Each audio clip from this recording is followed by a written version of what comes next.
Mixing overhead microphones is something that many engineers struggle with, as there are multiple cymbals being played in close proximity in varying degrees of velocity. Spot microphones on individual cymbals can certainly help here, and in this clip, Taylor explains how he uses these to support his main overhead pair. Check it out.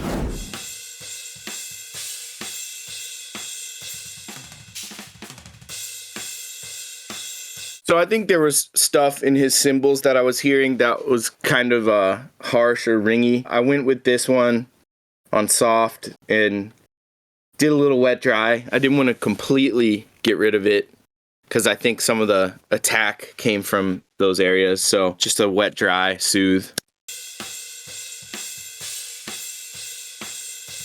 I got a lot of low end out of these. That's what it sounds like to me. It's probably on the way in. On the way in, I'm using API 550A EQs with Avitas op amps that my tech Tanner modded for me. And then for the preamp, it's John Hardy preamps, which are like API, but I think they're just a little faster and more high fidelity. So I really dig those on cymbals and airy things.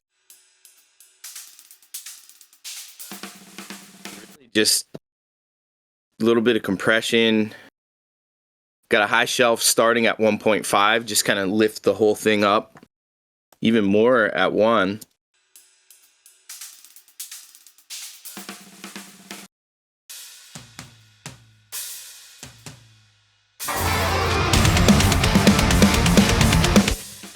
So I think the reason why I went so aggressive, and you can see there's a pretty big scoop here at 300 and then a low shelf 391, so it's just kind of ducking things behind that, is because when you have a busy mix like this and you have a lot of things going on, I don't think it's wise to go for the glued kind of whole big picture overhead sound.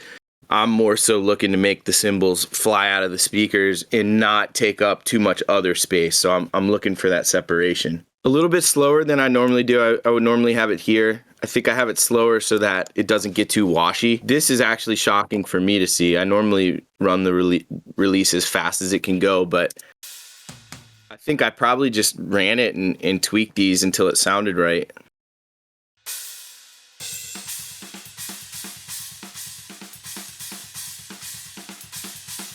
So you can hear it's subtle. A lot of people will throw an 1176 on cymbals and they hit it too hard, and then all of a sudden your cymbals are just wash. I put it on the cymbal mainly just for the life of it. I'm really not looking to alter the sound or the attack.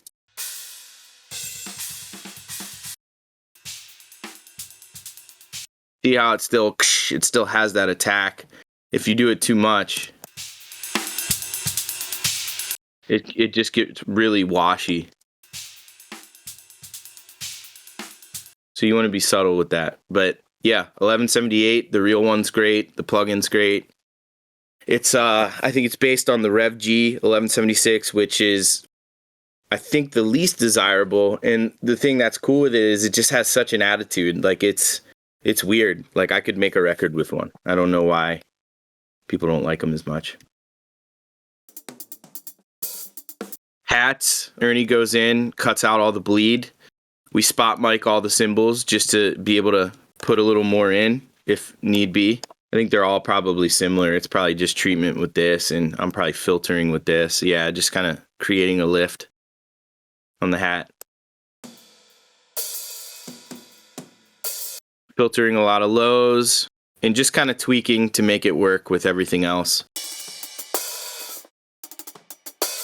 I treated the one during the Tim section different. I think I compressed it harder and just wanted to make it more aggressive and trap sounding to kind of fit the style and fit the part.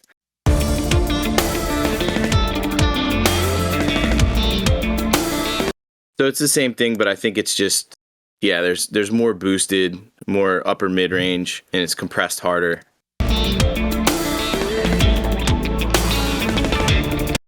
Splash.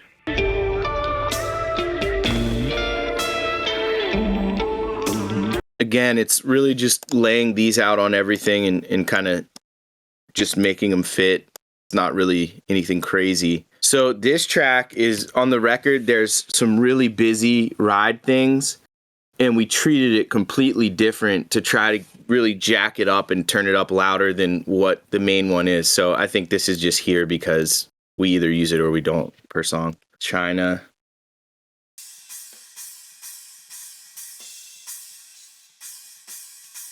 So on this one, I got kind of a high-end scoop, which you don't typically see.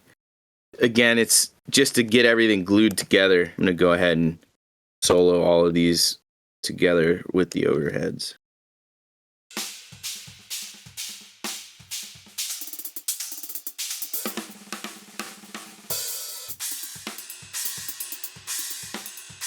So, yeah, my goal is really to make things kind of jump out of the speakers and fly around. And essentially we use the close mics to just kind of push that even further and enhance that even further.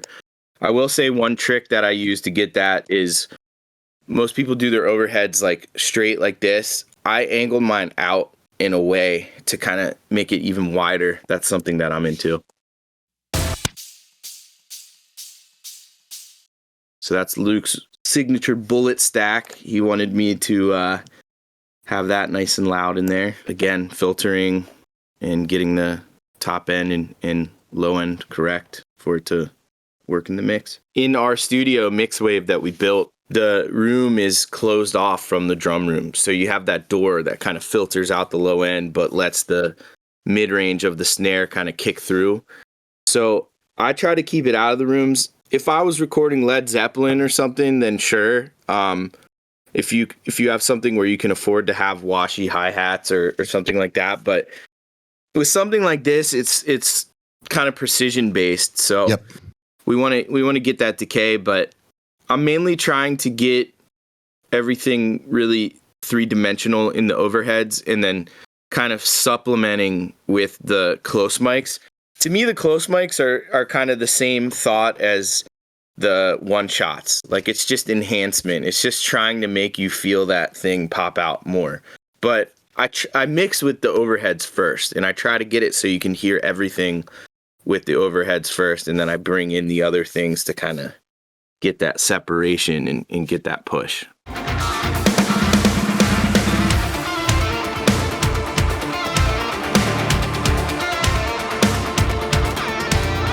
So you can hear those parts really fall back. Things like chinas and crashes that are louder instruments will kind of pop through.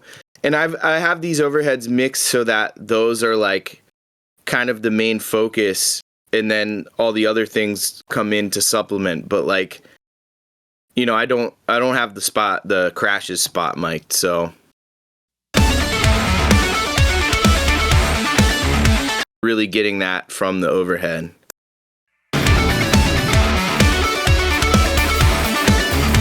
You can see I have the hi-hat juiced pretty hard. I always do that. All my favorite recordings have loud hi-hats. It's just something I'm into. So I'm going to do with just the spot mics and no overheads.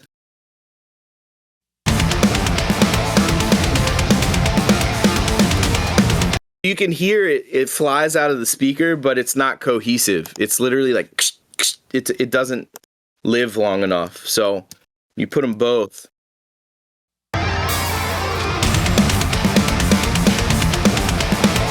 Kind of get that sense of that's a real kit and it's in a space, you know. Every single spot mic does have a compressor on it. I have this dynamic section cooking on literally all of the spot mics, and then I have the overheads here. They're not summed together. They go to my drum buses, but no, they're not compressed with.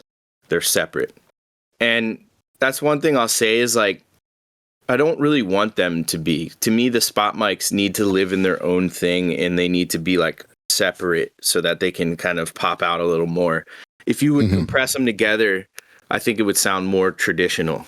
I mean, the funny thing is, I hear all these people talking about phase all the time and how they go through all these different lengths and blah, blah, blah. I don't really care. I mean, I listen, and if something sounds good, it sounds good. If it sounds thin, I'll flip the phase. I mean, I always check it just to see which way sounds better, but I mean, nothing needs You to don't be make that. it an issue unless it is an issue. Yeah, exactly. Nothing needs to be that scientific. I feel like once you get your brain thinking in that way, then all of a sudden your mixes don't sound good. They're not musical. They're not, they don't have any like balls to them. It's just very sterile and analytical. That's not the way music speaks to me. So I usually don't look for a problem unless the problem presents itself to my ears. I couldn't tell you the science behind it. I could tell you if you look at overheads on the waveform versus like the close mic of the snare, it's delayed. It takes time for the snare to get to the overheads. Some people like to scoot them together. I don't care. I learned how to make a kit sounding good on a recording console, not thinking about Pro Tools, not thinking about lining things up. It doesn't matter to me. And phase is cool. Like you can use phase to your advantage. Like you can bend things like stereo imagers are just shooting a little bit of out of phase signal to it to make it seem wider.